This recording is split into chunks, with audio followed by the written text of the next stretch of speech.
Congratulations. What was this whole ordeal like for you? How much did it weigh on you over these last few months? Thank you. A bunch, but feeling good right now. Feeling light now. Brandon, why did it take so long? It was laborious and it was tough to cover from this side. Why did it take so long from your perspective? Just trying to make sure we got to the right spot.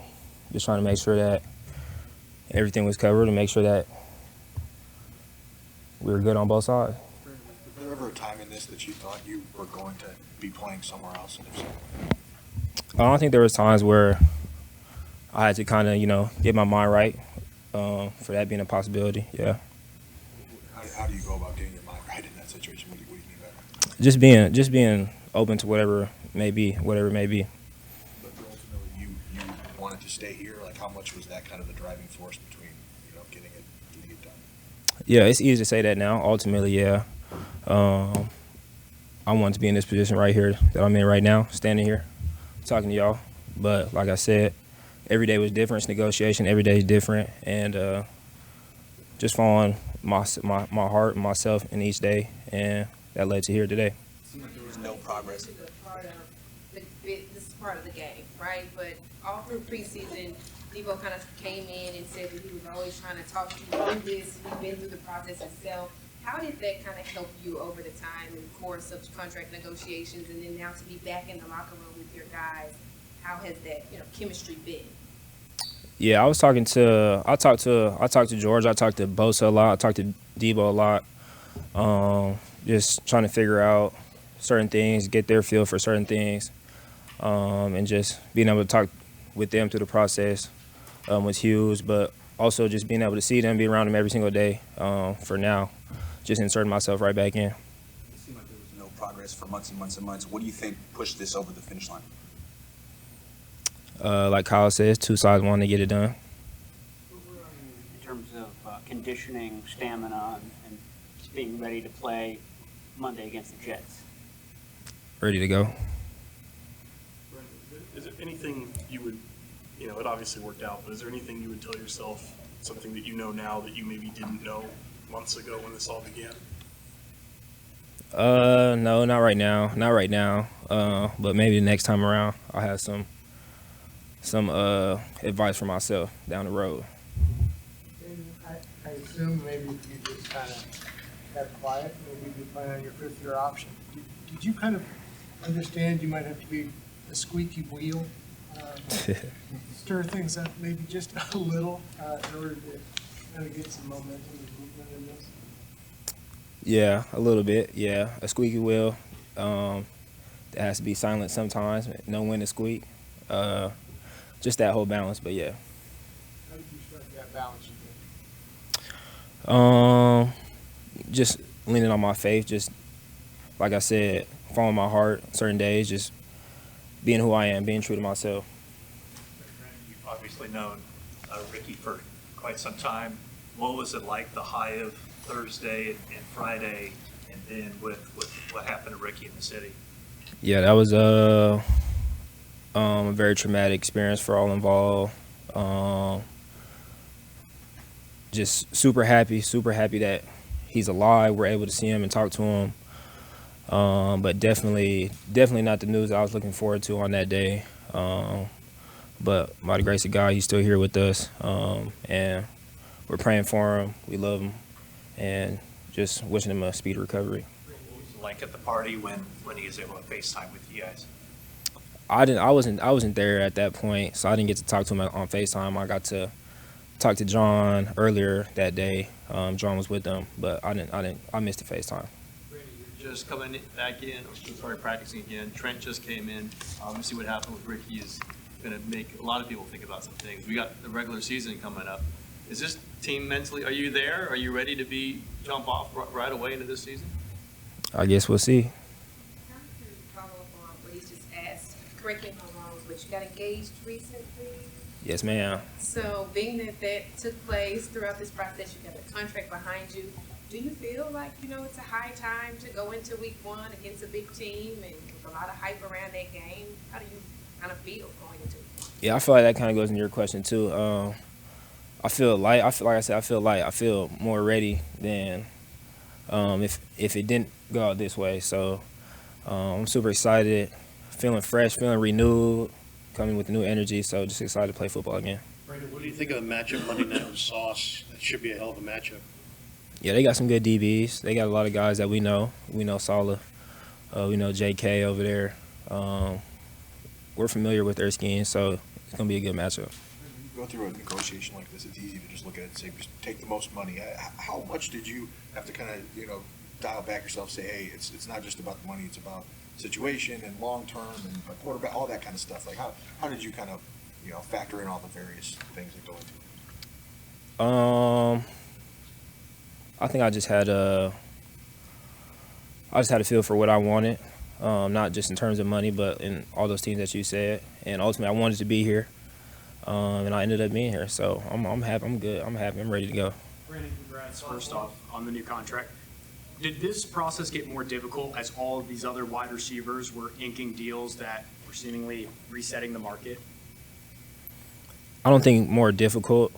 I wouldn't say more difficult because, my dialogue was with the team and theirs was with me. So early on, maybe you could say it kind of played a part, but as we got deeper into the offseason, we knew where we were at. Both sides knew where we were at, and it was just a matter of getting there. Was the holding, the process of being here every day while all of that was going on? Trent was holding out, and then I guess, did you even technically hold out with skipping those practices? How weird was that process, being around while also negotiating this deal simultaneously? It was tough. That was probably the hardest part about the whole thing, just because at that point, you got the rest of the team involved. I'm here every single day. They're suiting up, getting ready to go out to practice, and I'm not. So that was the hard part. But on that same tone, I was able to be in meetings, be able to go through all the stuff that they got to go through, and kind of still be involved. Get used to being here in the morning, be used to being here all day, having the treatment, having everything I need. So it was a little awkward, but I think it worked out how it needed to. Last Wednesday before John and Kyle didn't expect you to be at practice, that they were sounding very frustrated. What John said at that time, that once things get done, it's like kind of everything is forgotten. I don't know if you felt any bruised feelings during this time, but is it true? Like once everything's done, you're like, I love you all. I think I'm not gonna lie, I made it a little bit more difficult than it needed to at the end.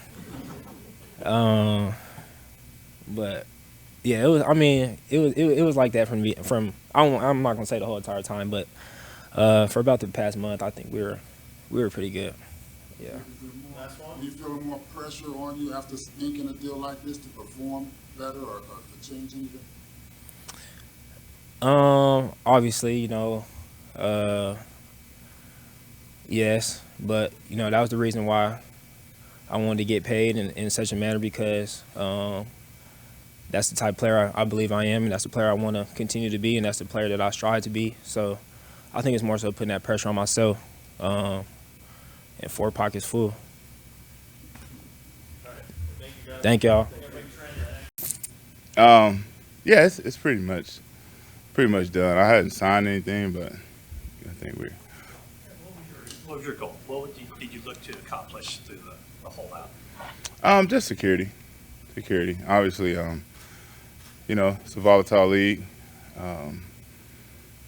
And a guy my stature, my age, I thought security was important, and that was all. Any part of this, you mentioned your age, just in playing deep into the season last few years, any part of this, do you wanted some time off from camp? Like, you don't necessarily need a full camp. No, man. Honestly, I hadn't did a full camp, and I don't know how long. Ever since I got here, Cal has done a great job taking care of me, keeping a close watch on my reps, my workload.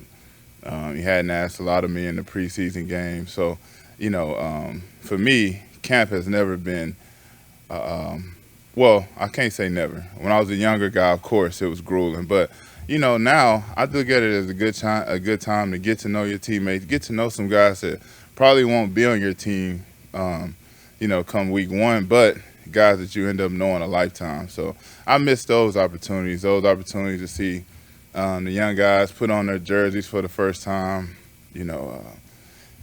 mingling with the crowd, at the luncheon and, just little stuff like that. You miss those times. So I definitely wasn't trying to dodge camp, not trying to sound like a teacher's pet, but I like camp, At what point did you realize that you were going to go through with this or have these conversations with the Niners? We had conversations. I didn't think that it would get this drawn out, but it's a tough business, and this was a very intricate contract. I wouldn't call it a dispute, but restructure. So it took time to get to where both sides feel like it's a win-win, and we had discussions in minicamp, and kind of knew that it could draw out a little bit just because there was other people on the table that obviously it was a lot of pressing needs. So I didn't think it'd go this long, but it is what it is. We actually retained a really good rapport during the whole time I was away. Kept in contact with John and Kyle, so it was all business. Our friendship, Kyle's like family to me. All that remained the same. Were you adding up the fines ever in your head? No, I didn't try not to think about it. It's one of the things where you kind of know you're gonna leverage. It's what for lack of a better word, it's kind of war. Both sides gonna lose a little blood, but wave the white flag at the end. We both signed a little peace treaty, and we good. What have you done the last month to stay in shape? And was retirement ever into your thinking at all this offseason? No. I probably this offseason to me has been very, very productive. Obviously not in the football sense, but in the getting ready for football sense, like my training. Just at age 36, just finding different ways to try to continue to get 1% better. And I think this offseason, I had a really good offseason. Me and my trainer, James Cooper, we kind of locked in really early. Kind of changed a little bit of stuff about, little things about my life that I think I would have to weed out going forward anyway, being an older guy.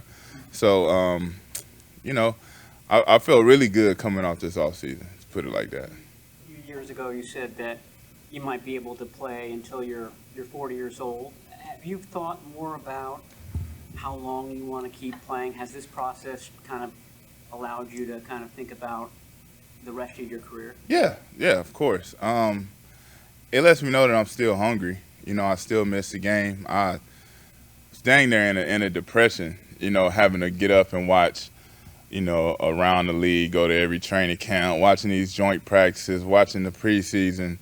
You think of a kid not being able to go out for recess and got to watch everybody through the window. So it was some really up and down times, and there was times where I didn't know if it was really worth it. Times where I just needed that camaraderie. I wanted to see my boys. I hadn't seen them in a long time. Obviously last time we were together, it wasn't what we wanted it to be. So, just being able to feel that camaraderie, to see Coach First. He's a family member to me. He's closer. Just as close to me as my uncle is. That's Coach First to me. So, I say that because we kind of need each other in times. And a time like that where I was kind of feeling down and out, kind of losing hope a little bit. It's time where having a conversation with a guy like Coach First would be really good for me. So it's things like that you miss, You were watching through the window, if you say how you said it, but you wanted to get to know the new guys and be around your guys.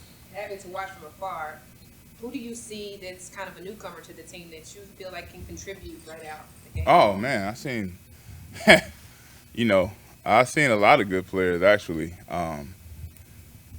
The guy that jumped off tape to me was a few guys actually. So in no particular order, but obviously Pooney coming in and playing the way he played in those preseason games, and looking at his poise, and just looking like he's been there before. I was looking at that guy. I'm like, man, he looks like he can contribute day one. And he's such a steal, such a good find for those guys. So looking at him, looking at I heard a lot of good things about Ricky just from talking to the guys. Didn't get to see him in real action. So just knowing that he's going to be a huge key to this offense, when the time is right. The safety, it was Mustafa, I think it's hard, Malik Mustafa. He was fun to watch. Watching him come downhill, and bring that hat and just play with that tenacity that you see that the 49ers defense played with is the reason why we've gone so far in recent years. So just seeing young guys like that, seeing the other rookie receiver, Cowing, I thought he looked electric when he got his opportunities. And it was one more. Yeah. Oh, the running back. Felt like the running back was a pretty good ad. It's kind of funny how Cal just keep finding, all these guys that just, you think they come out of nowhere, but, these guys get in and they look like, they could contribute day one. And as a rookie, that's an extremely hard thing to do, especially in today's world where it's a microwave league. We want to see everybody be good as soon as they step in the door. So, that's kind of my evaluation of what I watched from the window. On Matt's question about your age, and you said you referred to it as intricate, the deal you've done. How much of it was trying to figure out, I know when you talk about guarantees and stuff, like how much longer you want to play, like how much did that kind of factor in? Well, to me, I'm going to play as long as I can. As long as I feel like I'm a productive player, as long as I feel like I have something to offer, I'm going to want to play football. It's all I've done since the second grade. But like you mentioned, Father Time is undefeated from what we've seen. Obviously, you can fight him off for a little bit. And but that's, just going through this process, that was kind of the goal. It's like, I told myself, obviously this deal's done, get it out the way. But, how I've always conducted myself after signing the deal, I've never thought about what I signed for. I thought about what I could get next and how could I prove that I'm worth that, and how can I prove that I'm worth more, or how could I, so that's kind of go right back to that, getting this deal out the way. And, I want to play until I'm 40. I want to be, seeing Whitworth win the Super Bowl at 41 or 42. It's like, why not me? So who knows if you get compensated at the top of your position at the age of 40, but, I don't think that matters. To me, if I can still be out there, I just want to continue to knock barriers down. And, I know at my age it's probably, there's not been a lot of people to play at an all-pro level outside of a quarterback, and I just want to continue to bust those barriers and continue to show that, this is a new age, and, the research that we've done and what if they've done and how they've sculpted our schedules to kind of keep us fresher and keep the banging off of our bodies. I think it does allow you to play longer, and I want to take advantage of that. You mentioned at the very beginning, this is about security, but I think you would dip to 6th highest paid offensive tackle. How much was this also to you about respect? I guess I'm not gonna lie to you. Yeah, it has something to do with respect. I'm not like one of those guys like, no, I need this and this, and no, it wasn't that. It originally started by just saying, hey, I just want what's already on paper, and that'd be my security enough. But, like I said, it's intricate. I was under contract until I'm 38. So it's hard to ask somebody to guarantee, an 8-figure salary when I'm 38. And I get that. And I feel like in my heart of hearts, I'll be the same player, and I feel like I can work hard enough that I can keep that brand of football the same. But I understand, I've been around long enough to where I get both sides of it. So, I didn't take that as disrespect, but that was one of the key points. Is like, I was under contract until I was 38. So, it's hard to tell somebody, hey, they ain't never seen it before. I mean, we've seen people play at that age. We've never seen people play and be the best at their position. It's not a quarterback. So I get it. And that's, to me, it's just more logs in the fire to kind of prove that I can be something that we haven't seen before. Leaders on this team, and obviously the thing with Ricky Saturday was pretty scary. Yeah. There's a lot of young heads in that room that look up to you. What would you say to them about handling themselves in big cities as a target, as a pro athlete? Yeah, I think that's, like you said, but just touching on that, I honestly, that to be real, I felt more compelled to come back after that than anything, because, I've never experienced that, like in my playing career, to have a teammate, shot, so to speak. So in my mind, I'm like, man, I just want to get back, get around the team. Like, Ricky stood out to me because when I popped in for OTAs for the 30 minutes I was here, he did, like, go out of his way to come and introduce himself to me, in which we was going to meet each other eventually. But, I'm getting there. There's 90 guys on the team. I'm just walking out. I don't really know everybody just yet. So for him to come up and kind of introduce, and I just instantly felt his vibe, and can just feel he's such a genuine person. So as soon as I seen that happen, I'm like, man, I just want to get back. I just want to be, a voice in his ear, let him know everything gonna be all right. I'll be there for the team. A lot of people probably hurt and confused about what happened and thinking that am I next, So I wanted to be around for that. But my message is just to realize you're a target, and this world is a hard place. It's a very, very, very harsh place. And I think sometimes we are shielded from reality. And for better or worse, whatever the reason is, we can be. So just staying in the moment and realizing that, your life is more important than anything that you can wake up and put on. So just always keep that eye out, man, and just know that there's people out here that don't really value human life. And you just got to be aware of that. How much awareness did you have, if any, that next season, the priority is going to be Brock? The team's been pretty public about it. How much awareness did you have going through this? Yeah, of course. I think I want all my teammates to get paid. I want them to get every red cent that they deserve, every red cent that they can. So Brock has obviously outplayed a Mr. Irrelevant contract.